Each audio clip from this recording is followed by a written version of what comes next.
Assalamualaikum warahmatullahi wabarakatuh. Perkenalkan, nama saya Muhammad Revanza Detia. Di sini saya akan menjelaskan hasil resum saya dari kelompok 1 hingga kelompok 10. Nah, di kelompok 1 ada kebugaran jasmani, oksidan, dan antioksidan. Definisi kebugaran jasmani adalah kebugaran jasmani merupakan kondisi suatu tubuh yang sehat dan optimal. Hal ini dikarenakan pola hidup yang sehat dan aktivitas fisik secara teratur. Lalu ada peran oksidan dan antioksidan. Nah, di sini ada 3 bagian, yaitu oksidan sebagai energi, adaptasi dan pemulihan, dan peran dalam pemulihan. Yang pertama, oksidan sebagai energi. Oksidan dalam bentuk radikal bebas dihasilkan sebagai produk sampingan dan metabolisme energi dalam tubuh. Lalu yang kedua, adaptasi dan pemulihan. Oksidan juga berperan dalam proses adaptasi tubuh terhadap latihan. Lalu yang ketiga, peran dalam pemulihan. Setelah olahraga, oksidan membantu proses pemulihan otot yang rusak. Ini membantu tubuh untuk membangun kembali dan memperkuat jaringan otot.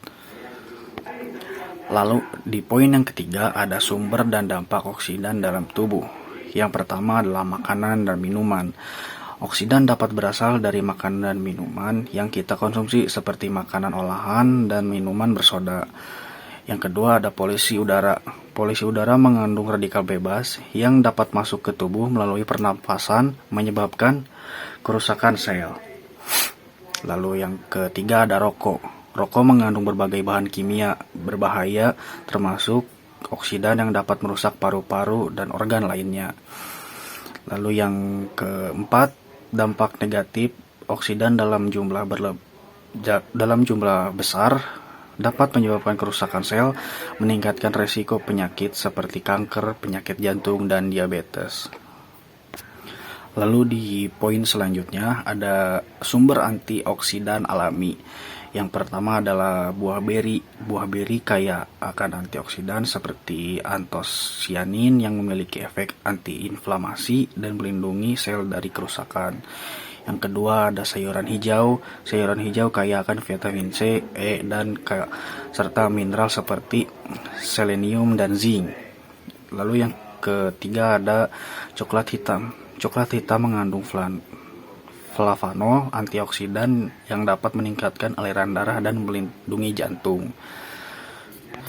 Lalu di sini ada strategi menjaga keseimbangan oksidan antioksidan. Yang pertama adalah konsumsi makan makanan yang sehat, hindari kebiasaan buruk, melakukan aktivitas yang teratur, dan juga kelola stres. Lalu ada suplemen antioksidan untuk atlet, yaitu vitamin C. Vitamin C dapat membantu meningkatkan kekebalan tubuh, membantu pemulihan otot, dan melindungi dari kerusakan akibat latihan. Yang kedua, vitamin E dapat melindungi sel dari kerusakan akibat sel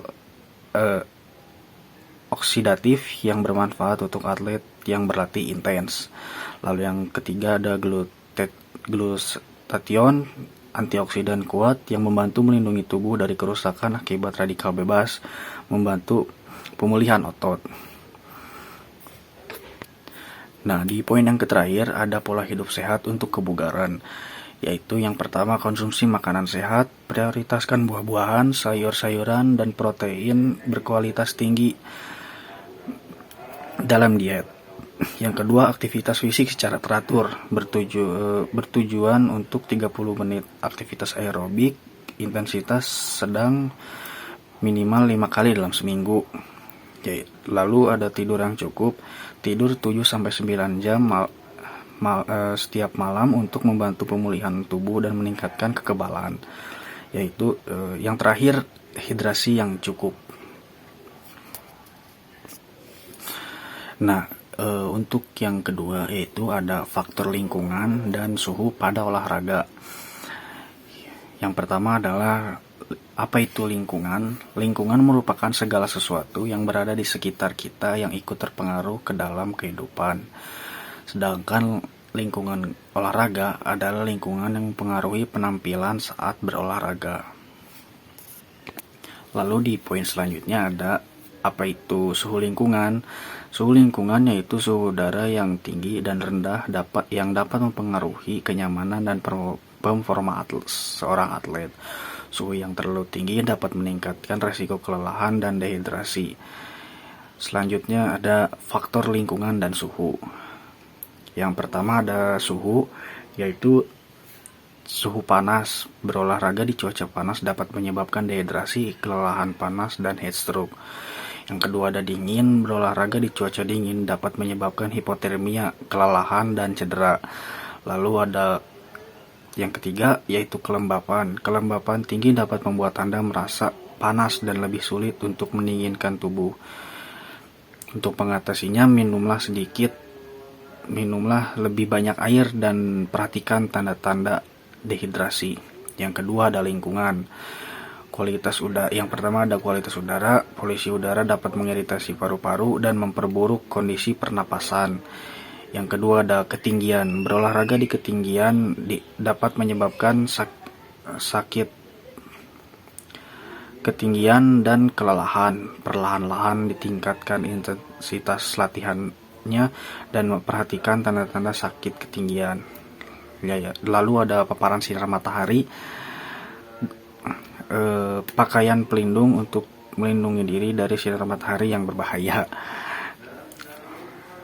Lalu yang terakhir, kebisingan. Yang berlebihan dapat mengganggu konsentrasi dan meningkatkan stres.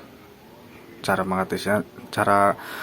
mencegahnya adalah pilih tempat yang tenang untuk berolahraga dan gunakan headphone peredam bising. Lalu ada poin selanjutnya yaitu lingkungan. Faktor lingkungan lainnya adalah faktor internal, faktor eksternal, faktor biologis, faktor kimia, dan lain-lain. Nah, di PPT yang ketiga ada kegawatan panas dan dehidrasi dalam olahraga. Di poin yang pertama adalah definisi kegawatan panas. Kegawatan panas dalam konteks kesehatan merujuk pada kondisi yang terjadi ketika tubuh mengalami kesulitan untuk mengatur suhu tubuhnya sendiri akibat paparan panas yang berlebihan. Adapun penyakit yang dapat terjadi akibat paparan panas yaitu kram panas, kelelahan panas, dan stroke panas. Lalu ada penyebab kegawatan panas yaitu paparan cuaca panas, aktivitas fisik yang terlalu intens, dan dehidrasi. Lalu ada paparan langsung matahari. Untuk yang pertama, paparan cuaca panas yaitu suhu udara yang tinggi dapat menyebabkan peningkatan suhu tubuh jika tubuh tidak mampu menyesuaikan diri dengan suhu lingkungan yang lebih tinggi. Yang kedua ada aktivitas fisik yang terlalu intens. Beraktivitas fisik yang berat dalam cuaca panas dapat menghasilkan panas tubuh yang berlebihan. Lalu ada dehidrasi. Kekurangan cairan dalam tubuh dapat mengganggu kemampuan tubuh untuk mengatur suhu. Kehilangan cairan yang signifikan melalui keringat tanpa pengganti yang cukup dapat memperburuk kondisi ini. Lalu yang terakhir, paparan langsung dari matahari. Terlalu lama berada di bawah sinar matahari langsung tanpa adanya perlindungan atau istirahat yang cukup dapat meningkatkan resiko kegawatan panas. Lalu ada gejala kegawatan panas. Yang pertama ada heat cramps, kram panas, lalu heat exhaustion, kelelahan panas, dan heat stroke, yaitu stroke panas. Lalu ada definisi dehidrasi. Dehidrasi adalah kondisi di mana tubuh kehilangan terlalu banyak cairan yang penting untuk fungsi normal tubuh. Ini terjadi ketika cairan yang dikeluarkan tubuh lebih banyak daripada yang diminum. Penyebab dehidrasi adalah peningkatan kehilangan cairan, kurang minum, dan gangguan medis. Dan adapun gejala-gejalanya yaitu rasa haus yang kuat, mulut dan tenggorokan kering, kulit kering dan kaku, kepala terasa pusing atau pingsan, berkurangnya frekuensi buang air kecil, dan urin berwarna gelap, dan yang terakhir kontraksi otot atau kram. Adapun cara pencegahan dalam dehidrasi dan kegawatan panas adalah penuhi kebutuhan cairan dengan minum 8 atau 2 liter air per hari untuk orang dewasa. Konsumsi makanan yang kadar airnya tinggi seperti buah-buahan dan sayuran. Hindari konsumsi minuman beralkohol dan batasi konsumsi minuman berkafein. Lalu ada penanganan dehidrasi dan kegawatan panas. Penanganan pada atlet yaitu meminum minuman berenergi yang mengandung elektrolit dan makanan yang mengandung karbohidrat adalah pilihan yang terbaik. Penanganan dehidrasi berat yaitu mengalami dehidrasi berat harus segera ditangani di rumah sakit, apalagi bila penderita sulit makan atau minum atau mengalami koma. Nah, di PPT yang kelima, PPT yang dimaksud yaitu kelompok 4, PPT yang keempat yaitu pertumbuhan dan perkembangan anak serta dampak psikologis dan sosialnya. Pertumbuhan dan perkembangan anak merupakan proses yang kompleks dan saling terkait. Memahami tahapan ini, perkembangan anak penting untuk menciptakan lingkungan yang mendukung pertumbuhan dan perkembangan mereka secara optimal. Yang poin kedua yaitu tahap-tahap perkembangan. Yang pertama adalah tahap sensori motor. Yang kedua ada tahap praoperasional anak. Yang ketiga ada tahap operasional konkret. Dan yang keempat ada tahap operasional formal. Lalu ada aspek-aspek dalam pertumbuhan dan perkembangan anak. Pertumbuhan dan perkembangan anak proses yang berkelanjutan dan saling berkaitan yang terjadi sejak lahir hingga dewasa.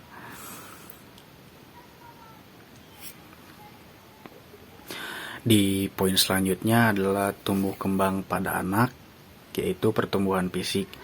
Yang pertama, bertambahnya ukuran dan berat badan. Yang kedua, berkembangnya organ-organ tubuh. Dan yang ketiga adalah matangnya sistem saraf dan motorik. Lalu ada perkembangan kognitif. Yang pertama ada meningkatnya kemampuan berpikir, belajar, dan memecahkan masalah. Anak yang mengembangkan kemampuan berpikir, belajar, dan memecahkan masalah seiring bertambahnya usia.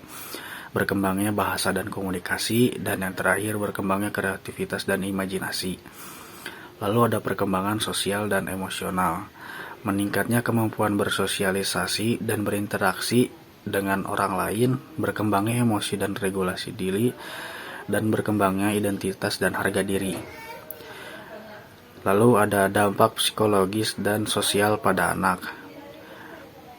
Dan ada juga dampak lingkungan rumah dan dampak di lingkungan sekolah.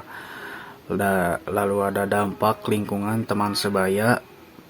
Dan yang terakhir ada peran keluarga dalam mendukung perkembangan anak.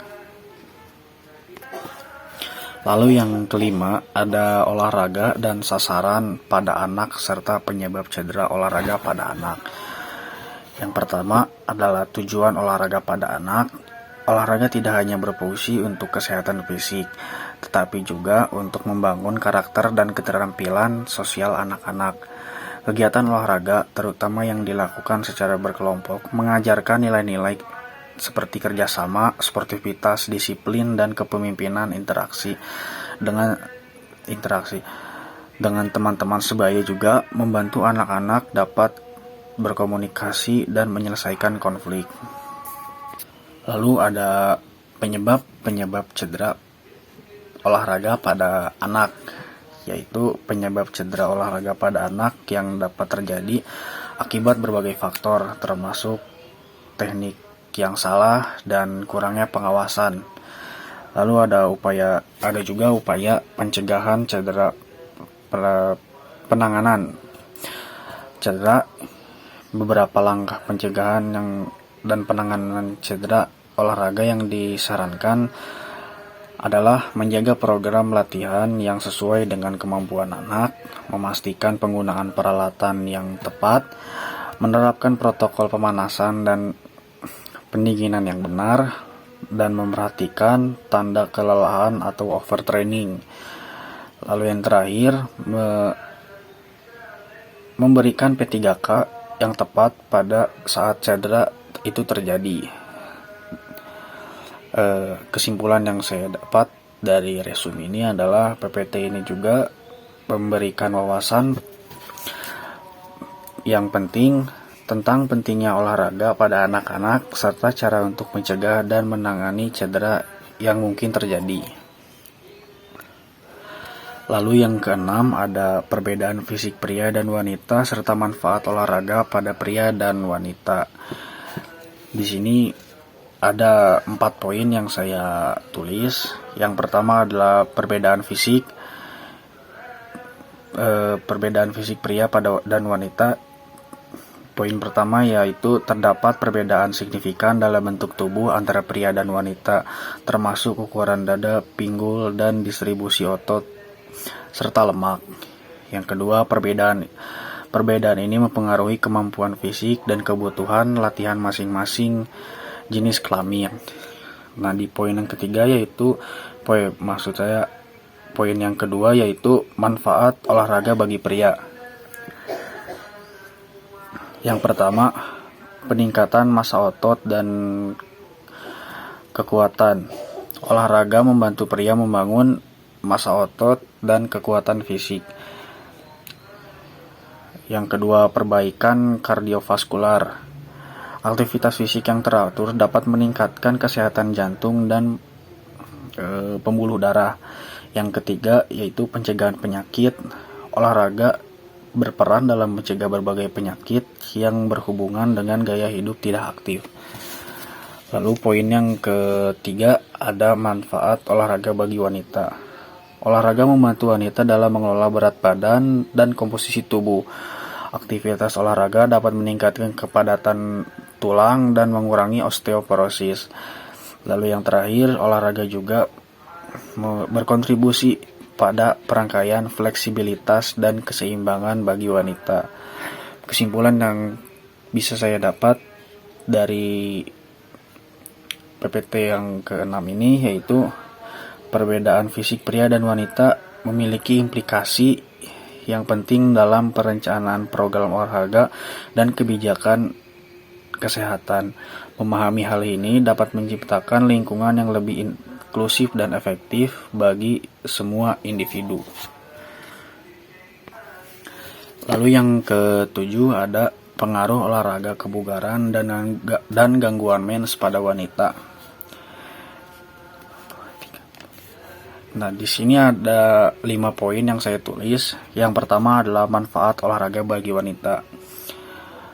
Manfaat olahraga bagi wanita dibagi menjadi 3 rangkaian, yaitu meningkatkan kesehatan mental seperti mengurangi stres dan meningkatkan percaya diri.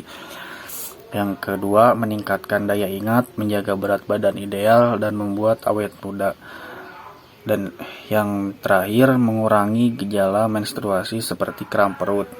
Di poin yang kedua, terdapat 3 poin juga, yaitu poin yang kedua yaitu gangguan olahraga dan wanita. Yang pertama, pengeroposan atau osteoporosis, fisiologis siklus haid. Gangguan dapat berupa berhentinya haid atau menorrhea. Dan yang keempat yaitu kemandulan. Lalu ada poin ketiga yaitu sekresi GnRH atau yang bisa disebut gonadotropin releasing hormone, yaitu pelepasan hormon oleh sel neuron dalam kelenjar hipotalamus ke dalam darah. Di poin yang keempat yaitu hubungan olahraga dan kesuburan pada wanita, yaitu olahraga yang berlebihan atau terlalu intensif dapat mengganggu siklus menstruasi dan fungsi ovulasi sehingga menurunkan kesuburan. Lalu ada mengurangi berat badan ideal dapat membantu menjaga keseimbangan hormonal dan meningkatkan kesuburan. Kesimpulan yang saya dapat dari PPT yang ke-7 ini adalah Olahraga dapat membantu meningkatkan kesuburan dan menjaga kesehatan menstruasi, dan juga gaya hidup aktif untuk menjaga pola makanan, manajemen stres, dan istirahat yang cukup. Yang kedelapan ada penuaan, umur kronologis, dan umur biologis. Di sini ada 4 poin yang saya tulis. Yang pertama adalah pengertian penuaan biologis dan kronologis. Pengertian penuaan adalah penuaan merupakan proses alami yang dialami semua makhluk hidup, yaitu tubuh yang mengalami perubahan dan penurunan fungsi serta kemampuannya. Sedangkan umur biologis adalah umur representasi usia sebenarnya dari tubuh fungsi fisik kita, yang berbeda dengan umur kronologis yang mana hanya berdasarkan lamanya waktu hidup. Lalu umur kronologi merupakan usia seseorang berdasarkan waktu yang telah dilalui sejak kelahirannya. Yang kedua ada faktor yang mempengaruhi umur biologis, yaitu genetik, gaya hidup, dan lingkungan. Lalu poin yang ketiga ada menjaga umur biologis, pola makan sehat, konsumsi makanan dan buah-buahan, serta sayuran dan protein. Yang kedua, olahraga secara teratur, olahraga 30 menit untuk kesehatan jantung, paru-paru, dan otot yang sehat. Lalu kelola stres, lakukan meditasi atau habiskan waktu dengan alam. Yang terakhir ada istirahat yang cukup untuk kesehatan mental dan pemulihan tubuh.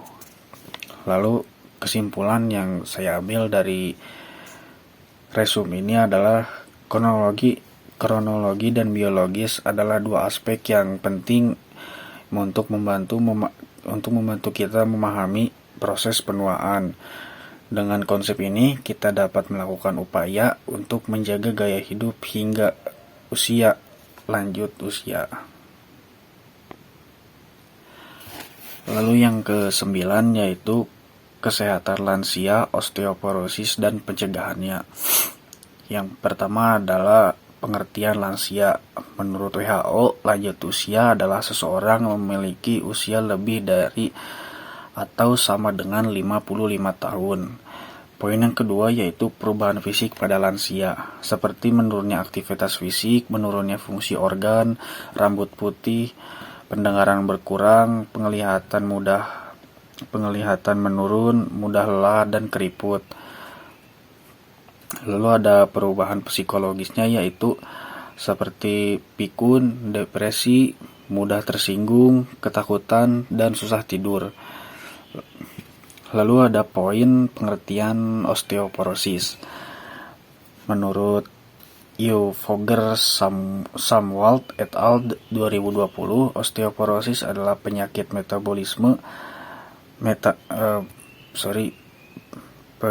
metabolik tulang yang menyebabkan tulang menjadi lemah dan rapuh sehingga meningkatkan risiko patah tulang. Lalu ada faktor osteoporosis, yaitu hormon, wanita lebih rentan, lansia lebih rentan, berat badan yang berkurang, kurangnya aktivitas fisik, kurang konsumsi kalsium dan vitamin D. Adapun cara pencegahan osteoporosis adalah gaya hidup aktif, pemeriksaan secara rutin, atau melakukan terapi pengelolaan stres dan kesehatan mental. Lalu yang terakhir ada pengobatan osteoporosis. Yang pertama adalah obat-obatan dan suplemen seperti vitamin D, biosfonat, dan kalsium, serta terapi fisik dan program rehabilitas. Lalu yang terakhir atau yang ke-10 ada doping, efek samping, dan macam-macam doping. Pengertian doping. Di sini ada beberapa poin yang akan saya paparkan, yaitu pengertian doping. Doping adalah pemberian atau penggunaan obat atau bahan asing kepada atlet dengan tujuan meningkatkan orientasi olahraga secara tidak adil. Yang kedua ada efek samping doping, yaitu kesehatan, ketergantungan, dan ketidakseimbangan hormon. Yang ketiga adalah macam-macam doping. Macam-macam doping yang pertama adalah eritropoietin atau EPO.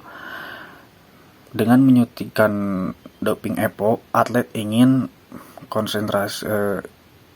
konsentrasi sel darah mereka makin banyak dan memicu kemampuan energi otot. Jika dikonsumsi berlebihan dapat menyebabkan sakit jantung, stroke, dan paru-paru hingga kematian. Yaitu ya ada beberapa doping lagi, yaitu ada SERA, steroid anabolik, human growth hormone atau HGH, diuretik, insulin, dan doping gen. Lalu yang terakhir ada badan atau lembaga anti doping. Yang pertama ada WADA atau World Anti-Doping Agency. Jika di Indonesia ada LADI, Lembaga Anti Doping Indonesia.